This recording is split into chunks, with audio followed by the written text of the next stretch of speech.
हरे कृष्णा।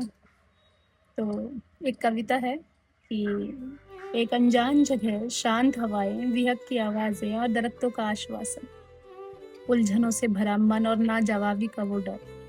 मैं बैठी हुई थी खौफ में, उद्वेग हृदय की चरम सीमा पर था।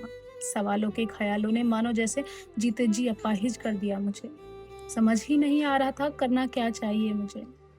इतने अरसों की साथ की परीक्षा का मुकाम था और उस परीक्षा में मैं फेल हो जाना चाह रही थी। क्योंकि सब कुछ सही था कुछ समय पहले, लेकिन कुछ समय की कश्मकश ने सब कुछ ही बदल के रख दिया। या फिर ये कहूँ कि बीते इतने समय के घावों को कुरेदने का वक्त आ गया था। चलो तो फिर शुरू से शुरू करते हैं। चाहत में मेरी अपने मन को समझाए, बार बार वह मुझे सही कहता गया। हाँ तुम सही हो, कोई बात नहीं का आश्वासन वो हर बार मुझे देता गया।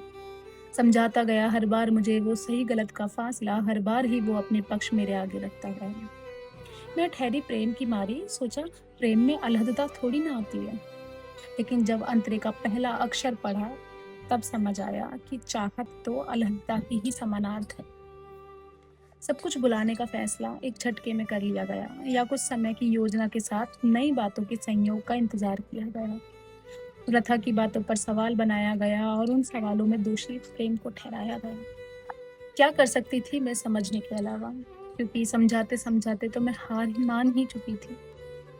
और समझती भी भला क्यों नहीं, जब समझाने वाले वो शख्स हो जिसकी आंखों में मैंने अपने लिए अरुचि की सोच भी कभी मन में नहीं आई।